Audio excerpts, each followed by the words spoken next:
So let's get talk about money. So மணின்னு சொன்னோடனே யார் யாருக்கெல்லாம் இந்த டாபிக் ரொம்ப பிடிச்சிருக்குன்னு கமெண்ட்டில் சொல்கிறேங்க. பிகாஸ் எனக்கு மணியை பற்றி பேச ரொம்பவே பிடிக்கும். I love to talk about money. Because மணிங்கிறது எப்பயுமே நம்மளோட லைஃப்பில் நீடடானது. ஸோ அதனால் அதை பற்றி பேசுறது, அதை பற்றி அந்த நியூஸ் படிக்கும்போது எனக்கு ஒரு மாதிரி க்யூரியஸாக நான் படிப்பேன். அதே இதில் உங்களுக்கும் அது க்யூரியாசிட்டி இருந்தால் கமெண்ட்டில் கன்ஃபார்ம் சொல்லுங்கள், நான் கன்ஃபார்ம் ரீட் பண்ணுறேன். And let's talk about financial freedom. எப்படி ஒரு ஆள் ஃபினான்ஷியல் ஃப்ரீடம் அட்டைன் பண்ணுறது, அதுக்கான கிளியரான ஒரு ரோட் மேப்பை இது இருக்குன்னு நான் நம்புகிறேன். அண்ட் நீங்கள் ஃபினான்ஷியல் ஃப்ரீடம் அட்டைன் பண்ணுறதுக்கு இந்த வீடியோ உங்களுக்கு கன்ஃபார்மாக ஹெல்ப்ஃபுல்லாக இருக்கும். So watch this video still hand.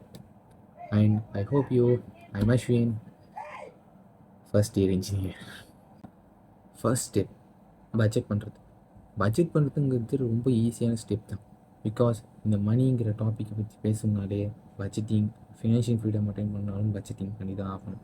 Because இந்த பட்ஜெட்டிங் பண்ணும்போது தான் உங்களுக்கு தெரியும் நீங்கள் எதில் தேவையில்லாத ஸ்பெண்ட் பண்ணுறீங்க, எதுக்கு தேவை இருக்கிறதுக்கு எவ்வளோ கம்மியாக ஸ்பெண்ட் பண்ணுறீங்கன்னு உங்களுக்கு தெரியும். உங்களுக்கு எது நீடட், எது நீடடே இல்லை, அப்புறம் அதெல்லாம் தெரிஞ்சால் தான் நீங்கள் ஃபினான்ஷியல் ஃப்ரீடம் அட்டைன் பண்ணுறதுக்கு உங்களுக்கு ஒரு வேவ் கிடைக்கும். அந்த வழி கிடைக்கிறதுக்கு நீங்கள் ஸ்டார்ட் பண்ணும்போது பட்ஜெட்டிங் பண்ண ஆரம்பிக்கும்.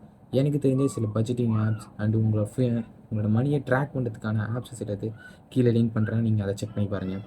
அண்ட் நீங்கள் பட்ஜெட்டிங் பண்ண ஸ்டார்ட் பண்ணிட்டாலே உங்களோட ஸ்பெண்டிங் எப்படி போகுதுங்கிறது உங்களுக்கு தெரிஞ்சாலே அதுக்கடுத்து அது எப்படி அதை ஹேண்டில் பண்ணுங்கிற ஒரு ஐடியா கிடச்சிடும் உங்களுக்கு. ஸோ பட்ஜெட் பண்ண ஸ்டார்ட் பண்ணுங்க. Second step, crash your debit. First உங்கள்கிட்ட கடன் ஒன்று இருந்தாலும் சரி, அது இல்லைன்னா நீங்கள் ஃபினான்ஷியல் ஃப்ரீடம் அட்டைன் பண்ணுறதுக்கு உங்களுக்கு இன்னொரு ஆப்ஷன் இருக்குது. நீங்கள் அடுத்த ப்ராசஸ் போகலாம். சப்போஸ் உங்கள்கிட்ட டெபிட் இருக்குது, உங்களுக்கு நீங்கள் இஎம்ஐ பே பண்ணியிருக்கீங்க, லோன் பே பண்ணியிருக்கீங்கன்னா ஃபர்ஸ்ட் நீங்கள் அதை தான் பே பண்ணி முடிக்கணும். ஏன்னா நீங்கள் அதை பே பண்ணி முடிச்சா தான் உங்களுக்கு எக்ஸ்ட்ரா மணிஸை வந்து நீங்கள் ஸ்பெண்ட் பண்ணுறதை கம்மி பண்ணி இன்னும் உங்களால் இன்வெஸ்ட்டோ அதில் அடுத்த ஸ்டெப்புக்கோ போகிறதுக்கு உங்களுக்கு ஹெல்ப் பண்ணும். ஃபர்ஸ்ட் நீங்கள் உங்களோட இஎம்ஐஸையோ லோனையோ தான் பே பண்ணி முடிக்கணும். ஐ திங்க் நீங்கள் ஒரு 2 வேல இது பண்ணி முடிக்கலாம். ஃபர்ஸ்ட் நீங்கள் உங்கள்கிட்ட இருக்கிறதுலே லார்ஜர் அமௌண்ட் ஆஃப் லோனையோ இஎம்ஐயும் ஃபஸ்ட்டு பே பண்ணி முடிக்கிறது. ஆர் சின்ன சின்ன லோன்ஸ், இஎம்ஐஸ் அப்படிங்கிறத பே பண்ணி முடிக்கலாம்.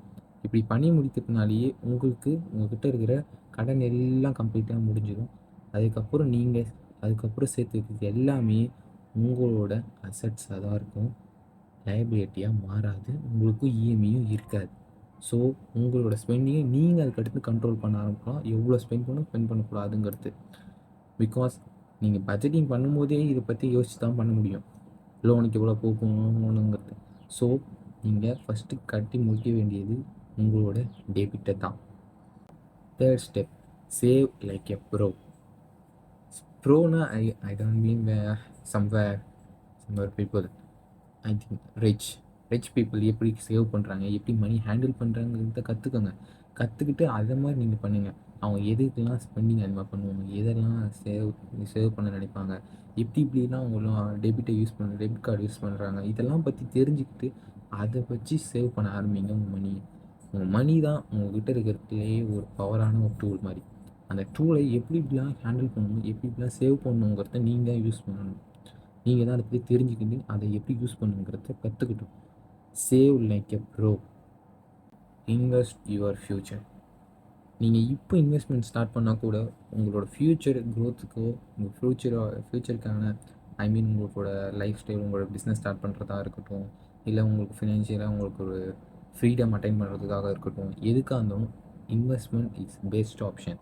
ஏன்னா உங்களோட மணியை க்ரோ பண்ணுறதுக்கும் சரி, மணி உங்களுக்காக ஒர்க் பண்ணதும் சரி, நீங்கள் ஒர்க் பண்ணி மணி ஏர்ன் பண்ணுறதை தவிர்த்து மணி உங்களுக்காக மணி மேக் பண்ண ஆரம்பிக்கும்.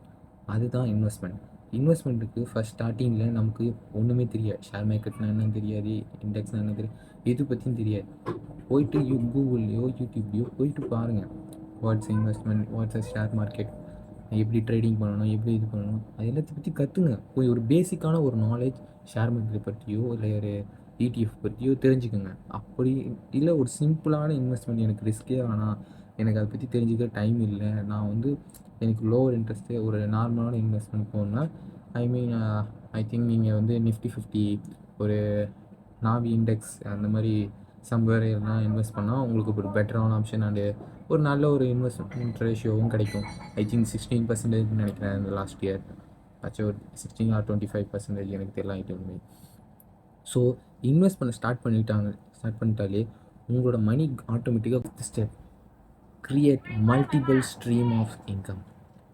இந்த ஸ்ட்ரீம் இன்கம்ஸ் தான் உங்களோட க்ரோத்துக்கு ரொம்ப ஹெல்ப்ஃபுல்லாக இருக்கும். அண்டு நீங்கள் ஃபினான்ஷியல் ஃப்ரீடமை அட்டைன் பண்ணுறதுக்கு ரொம்ப ரொம்ப ஹெல்ப் பண்ணும்.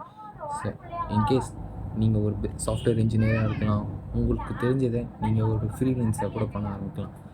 நீங்கள் ஃப்ரீலான்ஸ் பண்ணுறத நீங்கள் பண்ண ஆரம்பித்து அதுக்கப்புறம் ஒரு 4 பேரை ஹையர் பண்ணி நீங்கள் ஒரு ஏஜென்சியாக ஃபார்ம் பண்ணலாம். அந்த ஏஜென்சிக்கு அடுத்து ஒரு 4 பேர் ஃபார்ம் பண்ணி நீங்கள் அதை ஒரு சிஸ்டமாக பில்ட் பண்ணிட்டீங்கன்னா போதும். அந்த சிஸ்டம் உங்களுக்கு ஆட்டோமேட்டிக்காக மணி ஜென்ரேட் பண்ணி கொடுத்துட்டே இருக்கும். நீங்கள் அதை இன்வெஸ்ட் பண்ணிவிட்டு அதில் வர ரிட்டர்னை இன்னொரு இதில் இன்வெஸ்ட் பண்ணலாம். ஒரு லைக் ஸ்டார்ட் அப்ஸ் அந்த மாதிரி இன்வெஸ்ட் பண்ணலாம்.